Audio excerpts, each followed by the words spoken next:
guiderò attraverso 4 curiosità d'arte nella cucina.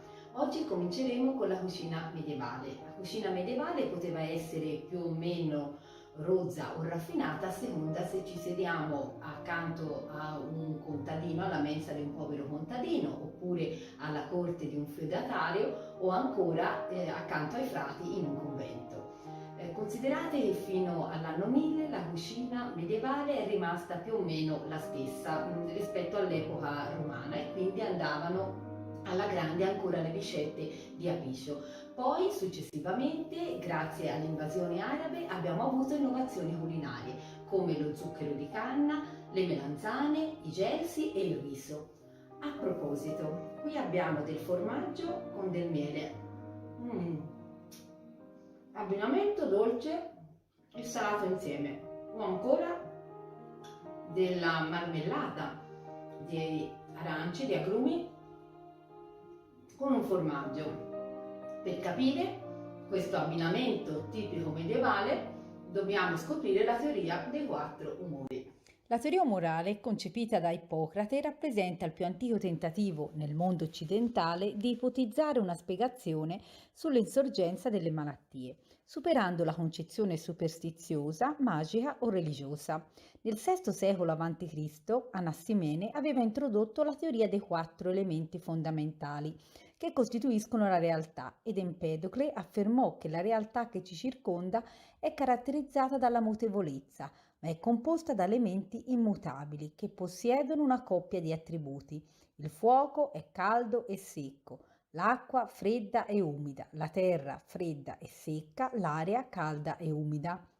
I 4 elementi fondamentali della filosofia antica funsero da base per lo sviluppo della teoria umorale.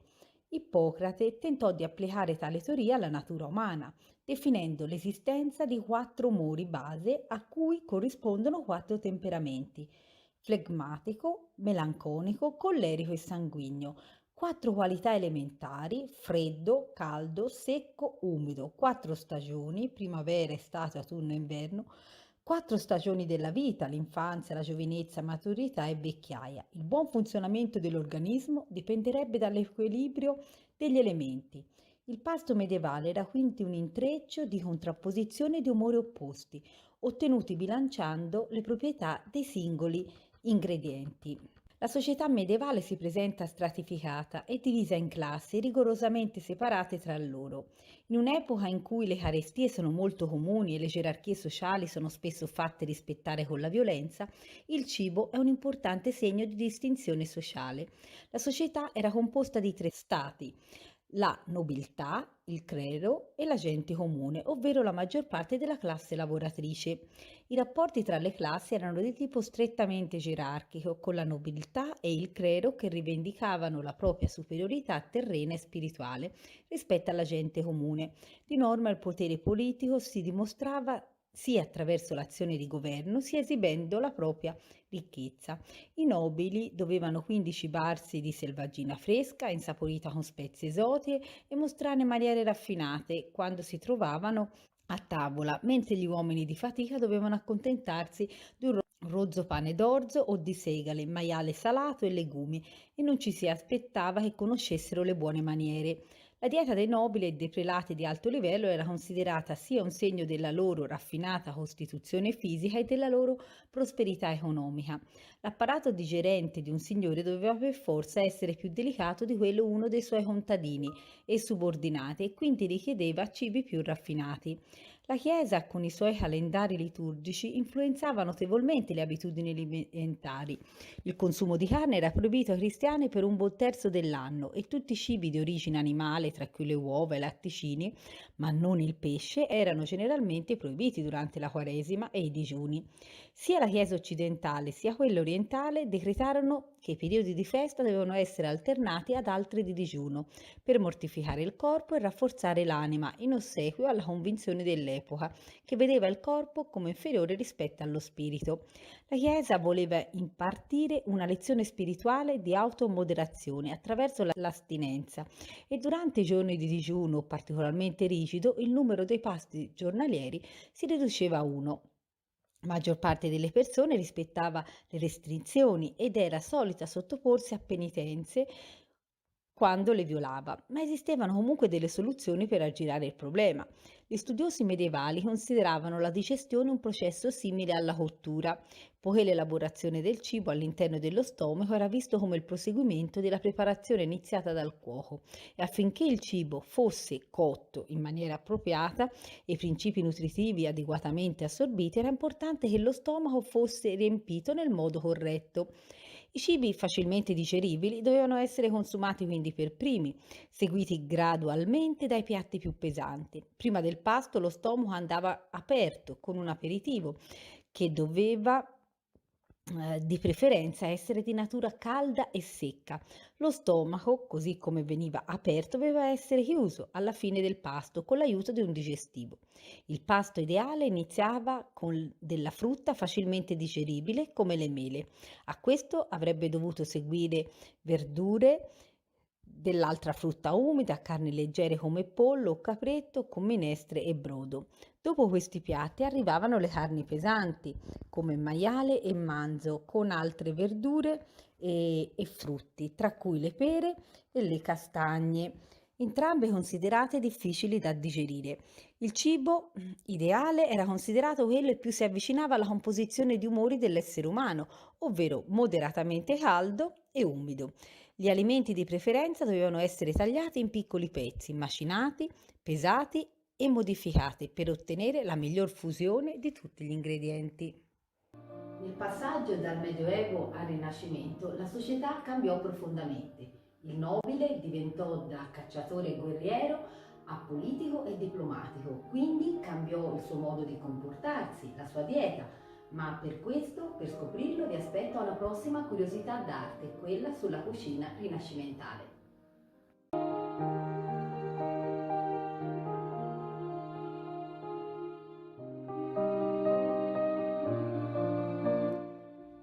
Nel passaggio dal Medioevo al Rinascimento cambia l'alimentazione e il modo di mangiare. Quindi se nel Medioevo era una componente essenziale dell'uomo robusto e forte l'abbuffarsi e il mangiare tanto, nel periodo rinascimentale altre saranno le virtù positive, sono le capacità amministrative e diplomatiche e non solo la forza. Anzi, non si ostenta il mangiare tanto, ma quanto uno può offrire e dare agli altri. Per esempio nei banchetti, ne sa qualcosa ad esempio Lorenzo il Magnifico, che diventano un mezzo di ostentazione sociale. Ma c'è un altro elemento. Le spezie, la cannella e molte altre spezie che arrivano dall'Oriente. Anche queste saranno un segno della grande distinzione sociale. Ogni epoca ha avuto i suoi banchetti, intendendo con questo termine una serie di convitati generalmente illustri legati da parentela, amicizia o diplomazia, che si riuniscono a tavola insieme per gustare i buoni cibi e per scambiarsi delle idee. Nel Rinascimento il banchetto diventa un vero e proprio spettacolo scenografico del potere. In Toscana furono molto importanti e rinomati i banchetti della corte medicea. La tavola del banchetto è rigidamente guidata da regole. Quelle più importanti sono legate al comportamento, basta pensare al Galateo di Giovanni della Casa oppure al cortigiano di Baldassar Castiglione. Nel banchetto si rispecchia il potere del principe ed egli è al centro del banchetto stesso, mentre i cortigiani sono dislocati secondo il loro rango. Nel corso del Rinascimento il banchetto è una forma di spettacolo propria del tempo festivo. Per esempio a Carnevale o propria di un evento speciale, per esempio una nascita o un matrimonio. Fra i più celebri pranzi medici si ricordano i banchetti per le nozze di Lorenzo il Magnifico con Clarice Orsini nel 1469. Il prestigioso banchetto del 1539 per le nozze di Cosimo I con Eleonora da Toledo e il banchetto per il matrimonio di Maria de' Medici, figlia di Francesco I, nel 1600 con Enrico IV di Francia. Il Magnifico fu l'ago della bilancia italiana, ma anche europea, e in quanto signore di Firenze seppe da questa sua città indirizzare verso l'Europa l'arte diplomatica, i denari del Banco Medicio, il gusto della poesia e dell'arte, ma anche i piaceri della tavola, dei banchetti come luoghi dove lo spirito si nutriva e non solo il palato. Una rigorosa etichetta stabilisce la successione delle portate che spesso compaiono nella sala su grandi vassoi di portata. sorretti in alto da servitori. I camerieri sono fidatissimi poiché in quest'epoca aleggia sempre il sospetto di avvelenamenti. Tra gli inservienti più importanti figurano lo scalco, lo spenditore, il credenziere, il cuoco, il trinciante, il mescitore, il coppiere, a cui seguono poi i servitori ordinari. Un banchetto può prevedere anche una ventina di portate, l'uso delle tre posate, cioè cucchiaio, forchetta e coltello, è una conquista più recente. Sino al Rinascimento la forchetta con il coltello, usato da sempre, si appoggia in modo contrario al nostro. Il manico è rivolto verso l'alto e le decorazioni si leggono al contrario. Prima del Rinascimento i piatti sono di peltro e il loro uso è in comune tra i commensali. Solo alla fine del 400 vengono per la prima volta utilizzati i piatti individuali. Anche il tevagliolo, che inizialmente si chiama truccabocca, inizia ad essere utilizzato a tavola proprio nel Rinascimento. Questo accessorio nasce come mezzo di purificazione delle dita sporche di cibo e per pulirsi la bocca prima di bere dal bicchiere comune. I Galatei dell'epoca raccomandano di non usare il tovagliolo per pulirsi il viso, i denti o per soffiarsi il naso. Quando le posate sono in comune tra i commensali, il fazzoletto viene anche utilizzato per pulirle prima di porgere agli altri commensali. Il tovagliolo viene portato sulla spalla o sul braccio sinistro perché si usa mettere nei piatti comuni la mano destra. Abbiamo visto che il banchetto e il suo carattere ostentatorio sono un elemento fondamentale del Rinascimento e quindi dei banchetti. Ma quando è che nasce una vera cucina italiana? Lo scoprirete solo attraverso una prossima curiosità d'arte, quella legata alla cucina artusiana.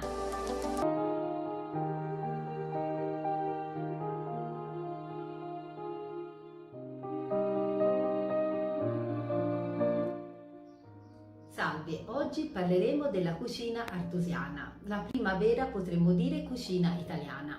Il manuale di cucina La scienza in cucina e l'arte di mangiar bene fu pubblicato nel 1891 da Pellegrino Artusi. Lui è un gastronomo che decise durante i suoi viaggi in Italia di raccogliere diverse ricette che poi sperimentava e faceva provare direttamente ai suoi due cuochi. E vabbè, assaggiamo la pasta asciutta. Mm, un trionfo della cucina italiana e pensare che i futuristi l'avevano bandita dalle loro pietanze perché la consideravano un piatto passatista. Grande Artusi. La famiglia Artusi si trovò coinvolta a Forlimpopoli nel più noto assalto bigrantesco dell'epoca e decise di trasferirsi a Firenze. Quando Pellegrino Artusi arrivò in città nel 1851 non faceva fatica ad immaginare di essere tornato all'epoca di Brunelleschi, di Botticello e di Michelangelo, visto che Firenze era ancora sempre compresa entro la cinta muraria, che risaliva all'inizio del XIV secolo. Nel 1864 Firenze sarebbe diventata la capitale del Regno d'Italia e presto sventrata ai fini di una trasformazione igienica.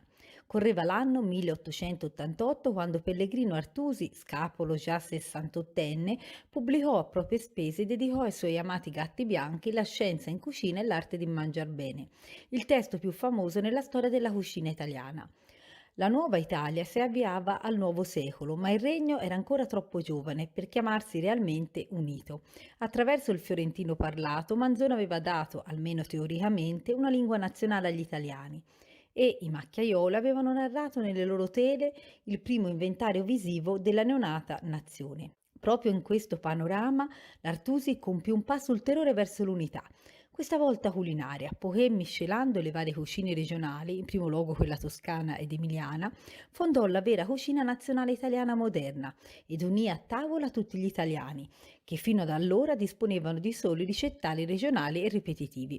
Il successo arriverà lento, ma sarà assoluto, dato che sono state stampate di questo libro oltre 100 edizioni, con circa 800 ricette.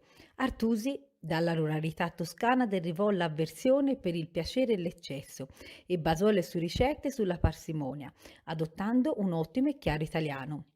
Bandì il fraseggio francesizzante dei manuali di cucina, anche se non disegnò i piatti stranieri, in particolar modo quelli parigini e tedeschi. Per scrivere un libro di cucina accessibile all'intero territorio italiano, l'unica fonte possibile da cui attingere il lessico era ricercarsi in Toscana, ed infatti il libro contiene anche una piccola guida ai termini toscani usati di più ostica comprensione per gli abitanti del resto d'Italia. Artusi consacrò il pasto domenicale e raccomandò la dieta borghese, la quale doveva essere varia, morigerata e senza alti e bassi, poiché solo briganti aristocratici alternavano senza ritegno bisbocci a digiuni assoluti.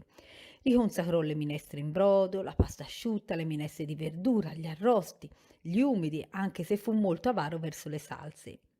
Nelle prime pagine incluse anche consigli sui principi igienici, su come sia preferibile vivere in una casa luminosa e ventilata, oltre a proporre di fare un po' di esercizio fisico.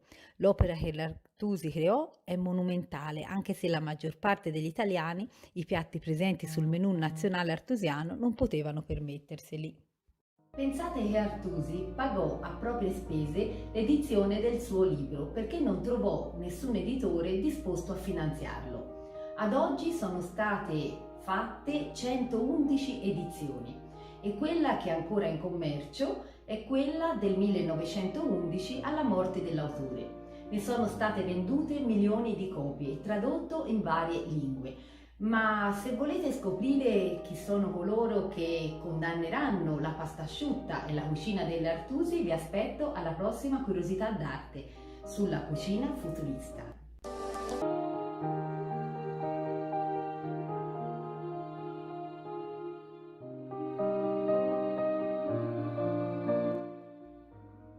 Salve, oggi parleremo della cucina futurista. Saranno loro a abolire la pasta asciutta. Pensate, redassero i futuristi ben 50 manifesti. Nel manifesto tecnico loro esaltano la velocità, la forza e soprattutto in poesia ricercano il verso libero. In musica, ad esempio, ricercano la polifonia o il rumore. Lo stesso in pittura cercheranno il dinamismo delle forme. E anche nella gastronomia avranno idee molto innovative.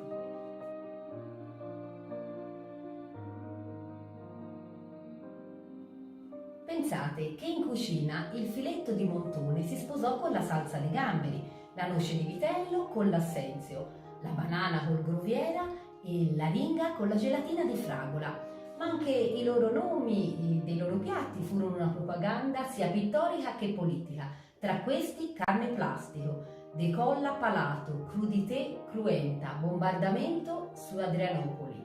Scopriamo insieme allora questi futuristi.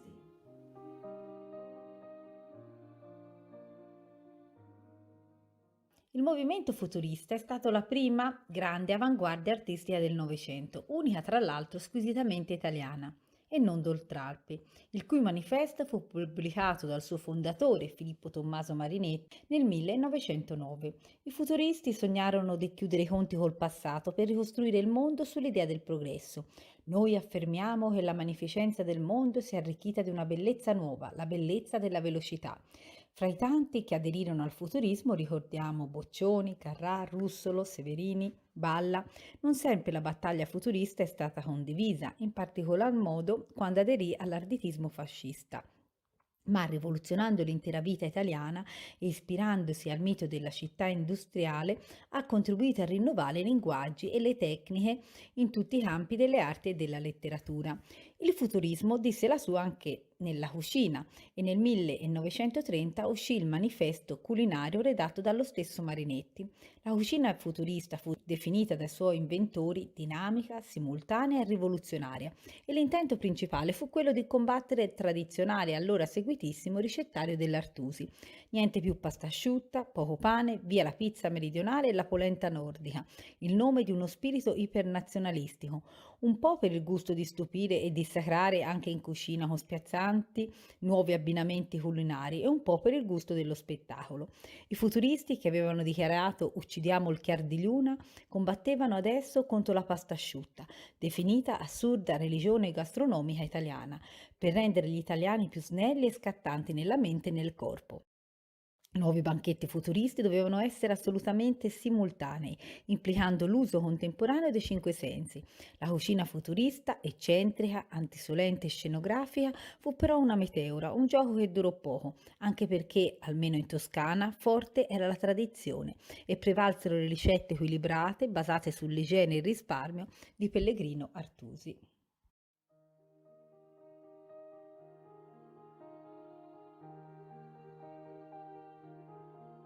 I futuristi furono propensi all'abolizione del coltello e della forchetta, creando quindi dei bocconi simultanei e quindi un abbinamento, come in un'opera d'arte, di colori, suoni, musica e profumi.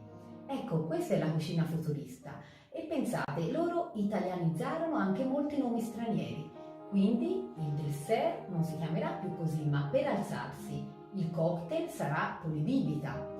Oppure il bar sarà qui si beve. Il menù diventerà lista vivande.